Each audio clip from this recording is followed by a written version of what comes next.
हरे कृष्ण। भगवद गीता अध्याय 4 श्लोक नंबर 13।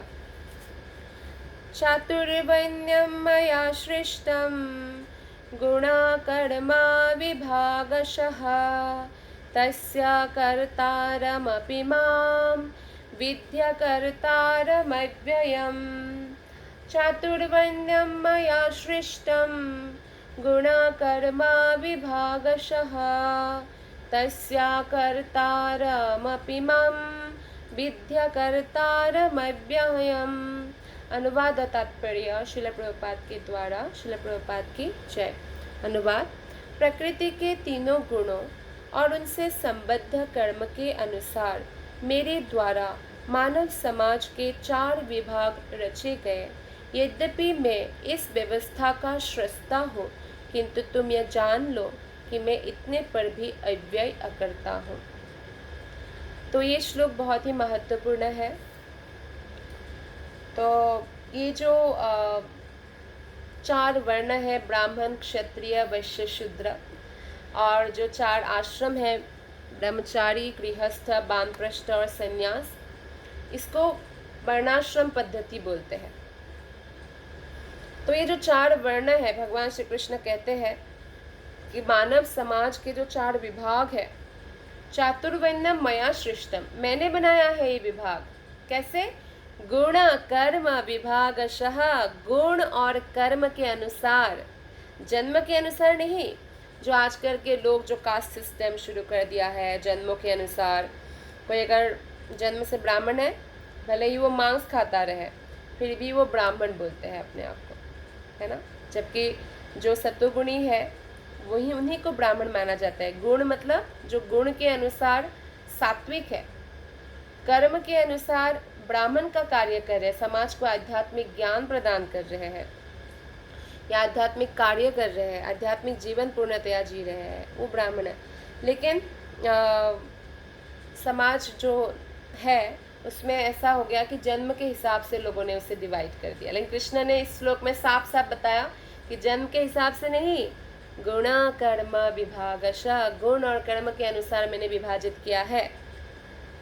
कोई अगर क्षत्रिय कुल में भी जन्म लिया, जैसे विश्वामित्र मुनि है, विश्वामित्र मुनि ने तो मुनि रूप में हम विश्वामित्र को जानते हैं। हम विश्वामित्र को राजा थे ऐसा हम नहीं सुना है ज़्यादा, है ना। तो विश्वामित्र एक्चुअली राजा थे। और एक बार वशिष्ठ मुनि के आश्रम में जब वो गए तो देखा वशिष्ठ मुनि के पास एक कामधेनु है और इतने हजारों सेनाओं के खाने पीने का व्यवस्था कामधेनु ने कर दिया, क्योंकि कामधेनु कुछ भी प्रदान कर सकते हैं ना। लेकिन राजा को लगा कि ये तो सबसे अच्छी गाय है, ये मेरे पास होना चाहिए। तो वशिष्ठ मुनि से उन्होंने डिमांड किया गाय का। तो वशिष्ठ मुनि ने कहा कि बहुत सारे यज्ञ मुझे संपन्न करना होता है लोक कल्याण के लिए, तो इसलिए मैं ये गाय नहीं दे सकता। तो फिर विश्वामित्र मुनि ने युद्ध भी किया और बाद में विश्वामित्र मुनि को पता चला कि एक जो मुनि होते, विश्वामित्र जो राजा थे पहले, उनको पता चला कि वशिष्ठ मुनि कितना पावरफुल है मुनि होकर। तो इसलिए उन्होंने सोचा कि मैं ये राजपाट छोड़ देता हूँ और मैं भी ब्रह्मर्षि बन जाऊँगा, मुनि बन जाऊँगा। तो तपस्या करने चले जाते हैं। तो देखिए, क्षत्रिय कुल में पैदा हुआ, लेकिन कर्म और गुण के कारण उनको हम ब्राह्मण के रूप में जानते हैं, विश्वामित्र मुनि को, है ना। उसी प्रकार रावण भी एक ब्राह्मण के पुत्र है वैसे जन्म से, लेकिन उनके गुण और कर्म के कारण हम उनको असुर या राक्षस के रूप में जानते हैं। तो ऐसे बहुत सारे उदाहरण हैं। तो कर्म और गुण के अनुसार भगवान ने डिवाइड किया है। और ये चारों विभाग भगवान श्री कृष्ण प्रत्येक वस्तु के सृष्टा है। प्रत्येक वस्तु कृष्ण से उत्पन्न हुआ है। इसलिए 10.8 श्लोक में भगवत गीता में कृष्ण कहते हैं, अहम सर्वस्य प्रभवो मत्त सर्वम प्रवर्तत, सब कुछ मेरे से उत्पन्न हुआ है। और कृष्ण के द्वारा ही पालित होते हैं, पालन पोषण होता है। और प्रलय के बाद भी किस में समा जाते हैं? भगवान में ही सब जीवात्माएं समा जाते हैं। अतः वही वर्णाश्रम व्यवस्था के सृष्टा है। जैसे जीवात्माएं हैं, ये वर्णन है भागवतम के 3 स्कंद के 6th अध्याय में, 6ठे अध्याय में तात्पर्य में श्रील प्रभुपाद बताते हैं कि जो जीवात्माएं हैं जब वो भौतिक शरीर को छोड़ते हैं तो वो कुछ महीने तक अनकॉन्शियस रहते हैं, लेकिन जब प्रलय होता है तो वो हजारों सालों तक अचेतन रहते हैं और भगवान से ही उत्पन्न हुए भगवान में ही समा जाते हैं और उसी अवस्था में वो रहते हैं। फिर जब सृष्टि होती है भौतिक जगत की, क्योंकि वो बद्ध आत्माओं के बारे में बोला गया है, तो फिर से वो अपने अपने कर्म के अनुसार जन्म लेते हैं। कोई पशु, कोई पक्षी, कोई मनुष्य, कोई देवता, तो ऐसे जन्म लेते हैं। तो यानी भगवान श्री कृष्ण में ही वो समा जाते हैं, भगवान कृष्ण से ही उनकी उत्पत्ति होती है। अतः कृष्ण ही वर्णाश्रम व्यवस्था के सृष्टा है, जिसमें सर्वप्रथम बुद्धिमान मनुष्य का वर्ग आता है। सबसे बुद्धिमान मनुष्य किसको बोला गया है इसमें? जो सत्वगुणी होते हैं, और सत्वगुणी होने के कारण उनको ब्राह्मण कहा जाता है। जो क्षत्रिय है वो रजोगुणी होते हैं। जो रजोगुण और तमोगुण का मिश्रण है वो वैश्य कहा जाता है। वैश्य मतलब जो कृषि पालन करे, यानी खेती बाड़ी करे, गाय पालन करे या ये सब करे, व्यापार करे। और जो नितांत तमोगुणी है उनको शूद्र कहा जाता है। तो रजोगुणी जो है वो क्षत्रिय है, प्रशासक वर्ग है, राजा बनते हैं वो, शासन करते हैं प्रजा पर। वणिक वर्ग या वैश्य कहलाने वाले लोग तमोगुण और रजोगुण के मिश्रण से युक्त होते हैं, और श्रमिक वर्ग तमोगुणी होते हैं। तो मानव समाज के इन 4 विभागों की सृष्टि करने पर भी भगवान कृष्ण इनमें से किसी वर्ण में नहीं आते। ऐसा नहीं कह सकते अच्छा कृष्ण क्षत्रिय में पैदा हुए, अच्छा ब्राह्मण में पैदा हुए, अच्छा वैश्य में, नहीं, कृष्ण किसी वर्ण में नहीं आते। वो तो पूर्णतः आध्यात्मिक है, क्योंकि वे उन बद्ध जीवों में से नहीं है जिनका एक अंश मानव समाज के रूप में है। बद्ध जीव आते हैं इन सब में, इन 4 वर्णाश्रम में। कृष्ण को नहीं इसमें हम ऐड कर सकते हैं या मान सकते हैं। मानव समाज भी किसी अन्य पशु समाज के तुल्य है, किंतु मनुष्य को पशु स्तर से ऊपर उठाने के लिए ही उपर्युक्त वर्णाश्रम की रचना की गई है कृष्ण के द्वारा, जिससे क्रमिक रूप से कृष्ण भावनामृत विकसित हो सके। क्यों ये आश्रम क्यों बोला है? ये ब्रह्मचारी हो, चाहे आश्रम, गृहस्थ आश्रम, वानप्रस्थ आश्रम, संन्यास आश्रम। आश्रम का मतलब है भगवान श्री कृष्ण ही केंद्र बिंदु है इसके घर का, या जो भी आश्रम है आश्रम का, तभी वो आश्रम कहा जाता है। तो भले ही कोई ब्राह्मण हो, क्षत्रिय हो, वैश्य, शूद्र हो, सबको भगवान कृष्ण के प्रति भक्ति का विकास करना है, इसीलिए ये वर्णाश्रम जो बनाया गया है। नहीं तो मनुष्य समाज में तो पशु के जैसा ही है, फिर सिर्फ खाना, सोना, मैथुन करना अपने पार्टनर के साथ, बच्चे पैदा करना और भय करना, बस। तो फिर वो पशु के समान ही हो गया। इसलिए वर्णाश्रम की सृष्टि किया है कृष्ण ने। और सभी आश्रम या सभी वर्णों की बहुत आवश्यक है। जैसे ब्राह्मणों को समाज के ब्रेन या हेड के साथ तुलना किया गया है, क्षत्रियों को बाजू के साथ क्योंकि वो रक्षा करते हैं, और वैश्य को पेट के साथ क्योंकि वो खेती बाड़ी करते हैं, गाय पालन करते हैं, इसका व्यापार करके वो पूरे समाज का जो है पेट का भरण पोषण करते हैं। और श्रमिक वर्ग को यानी जो शूद्र है उनको पैर के साथ तुलना किया गया, क्योंकि ये पैर जो है बाकी चीज़ों को हेल्प करते हैं।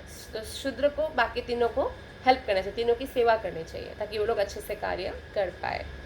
तो लेकिन हमें ये चारों ही चाहिए, हमें ये चारों ही चाहिए।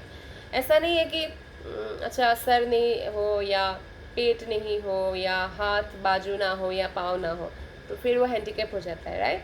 तो ये वर्णाश्रम पद्धति है कृष्ण ने बनाया क्योंकि समाज सुचारू रूप से चल सके। लेकिन भले ही कोई शूद्र हो तो भी वो कृष्ण भक्त बनना चाहिए उसको भी।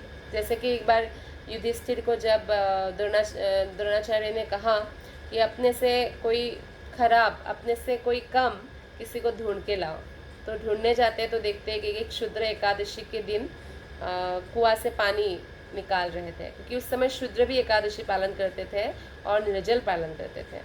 तो युधिष्ठिर ने मन में सोचा कि मैं तो एकादशी निर्जल कर रहा हूँ लेकिन ये पानी पी रहा है, तो ये मेरे से कम है।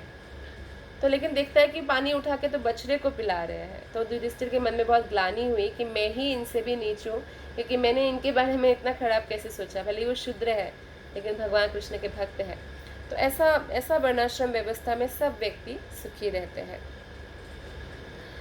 किसी विशेष व्यक्ति की किसी कार्य के प्रति प्रवृत्ति का निर्धारण उसके द्वारा अर्जित प्रकृति के गुणों द्वारा किया जाता है। गुणों के अनुसार जीवन के लक्षणों का वर्णन इस ग्रंथ के 18वें अध्याय में हुआ है, भागवत गीता के। किंतु कृष्ण भावना भावित व्यक्ति ब्राह्मण से भी बढ़कर होता है। कोई अगर भगवान कृष्ण के भक्त बन जाते हैं ना, उनको ब्राह्मण से भी उच्च आसन भगवान प्रदान करते हैं। वैसे भी दो प्रकार के ब्राह्मण होते हैं, एक जो कर्मकांडी ब्राह्मण है और एक जो है वैष्णव ब्राह्मण है। तो इन दोनों ब्राह्मणों में जो वैष्णव ब्राह्मण है उनको श्रेष्ठ माना गया है, और जो कर्मकांडी ब्राह्मण है जो देवी देवताओं की पूजा करते हैं, यज्ञ करवाते हैं, तो वो भी है लेकिन वो भौतिक चीज़ों के लिए करते हैं। लेकिन वैष्णव ब्राह्मण हमेशा कृष्ण की प्रेम पाने के लिए हर कार्य करते हैं, इसलिए वो श्रेष्ठ है। यद्यपि गुण के अनुसार ब्राह्मण को ब्रह्म या परम सत्य के विषय में ज्ञान होना चाहिए, किंतु उनमें से अधिकांश भगवान कृष्ण के निर्विशेष ब्रह्म स्वरूप को ही प्राप्त कर पाते हैं, यानी ब्रह्म ज्योति में वो जाते हैं बहुत सारे ब्राह्मण। किंतु जो मनुष्य ब्राह्मण के सीमित ज्ञान को लांघ कर भगवान कृष्ण के ज्ञान तक पहुंच जाता है, वही कृष्ण भावना भावित होता है, अर्थात वैष्णव होता है। जो निराकार ब्रह्म ज्योति को भी लांघ कर, परमात्मा रियलाइजेशन को भी लांघ कर कृष्ण को परमेश्वर के रूप में स्वीकार करते हैं, वो सर्वश्रेष्ठ ब्राह्मण है, क्योंकि वो वैष्णव होते हैं। इसलिए श्रीमद् भागवतम में कहा गया है, अहो बतो स्वापचो तो गरीयान यज्जीवाग्रे वर्तते नाम तुभ्यम। अगर कोई चांदाल परिवार में भी जन्मा हो, यानी कुत्ता खाने वाले परिवार में भी, पर उनके जीवा में अगर हरे कृष्ण कृष्ण कृष्ण हरे हरे, हरे राम राम राम हरे हरे हरि नाम हो, तो वो सबसे अधिक पूजनीय है। वैष्णव सबसे अधिक पूजनीय है। तो कृष्ण भावनामृत में कृष्ण के विभिन्न अंशों यथा राम, नरसिंह, वरा आदि का ज्ञान सम्मिलित रहता है, और जिस तरह कृष्ण मानव समाज की इस चातुर्वर्ण प्रणाली से परे है, उसी तरह कृष्ण भावना भावित व्यक्ति भी इस चातुर्वर्ण प्रणाली से परे होता है। पहले तो वर्णाश्रम में रहकर जो है प्रगति करते हैं, और जैसे ही वो कृष्ण भावनामृत में स्थित हो जाता है कोई व्यक्ति, तो वो चारों वर्णों से ऊपर उठ जाता है, तीनों गुणों से ऊपर उठ जाता है। चाहे हम इसे जाति का विभाग कहें, चाहे राष्ट्र या संप्रदाय का, तो तीनों गुणों से ऊपर उठे बिना कोई भगवत धाम प्राप्त कर भी नहीं सकता। इसलिए हम भगवत गीता में देखेंगे कि आगे भगवान कहते हैं कि हे अर्जुन, इन तीनों गुणों से ऊपर उठो। तो जो भगवान श्री कृष्ण में स्थित है वो तीनों गुणों से ऊपर उठ सकते हैं और भगवत धाम जा सकते हैं। धन्यवाद। हरे कृष्ण।